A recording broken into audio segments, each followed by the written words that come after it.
Once we get our samples weighed, we're going to bring them over here to our nitrate area, which is within our soil lab. Our nitrate dispenser dispenses out 25 mils of 1 normal potassium chloride. Our corn stalks get 2 shots, which equals 50 mils of our potassium chloride.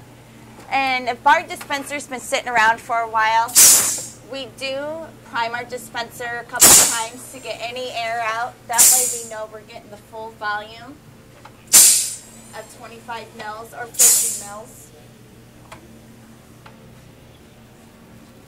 So my bar came all the way down. Then I know I can release my push button. Once it's all the way up, I know I can push my button again until that bar comes all the way down, and I'm going to release it. Once I have those juice, I'm going to put them on our shaker.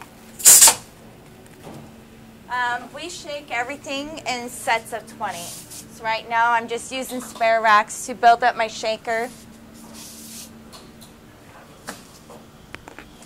We put 5 racks on each side of the shaker with a set of shaker pads on the set of 5.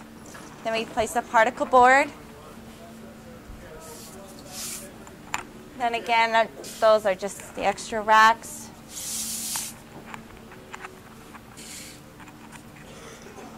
And then my 2 racks I want to pour off do have stickers on them to let me know what sample or which rack is what.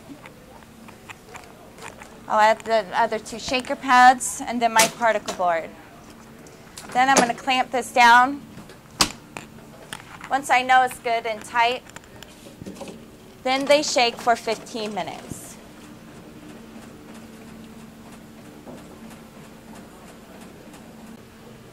All right, now it's been 15 minutes. I'm going to go ahead and take my samples off, place my particle boards back down, shaker pads together.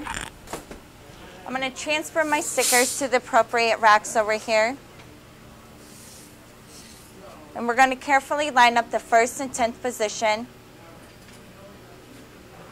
making sure not to dribble into any of the other samples. The dirty racks always go on a mud cart. Once we start, the filtering process takes 5 to 10 minutes, maybe at the max. All right, now it's been 5 to 10 minutes. Our filtering process is done. Now we're going to take these samples over to our pour station. We're going to pour them through a set of funnels into our test tube blocks. All right, right now I'm going to go ahead and defilter them. I defilter 2 at a time. I throw them in a garbage can. All right, now once I've defiltered my racks, right now we're just left here with our extract. Before we start actually pouring into our test tubes to prevent any contamination, we rinse our set of 10 funnels with the original extract.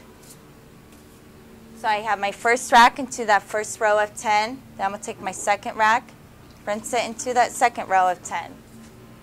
Once I have done that, we're going to give this a good shake. We're going to transfer, we call this our manifold, the manifold over to our test tube rack. We're going to make sure that the front tips are all within my first set of 5. We can pour 50 samples at a time. Our test tube box does hold 100 samples. Once I have done that, I'm going to line up my 1st and 10th position, and I'm going to pour again, making sure I'm grabbing the appropriate rack for the appropriate row on our manifold. Sometimes our manifold does get airlocked. You'll find funnels that still do have samples in them. What we do is we give them a slightly tip of the manifold. We'll just pick it up straight over, and then we are left with our final process before we take it up for further analysis.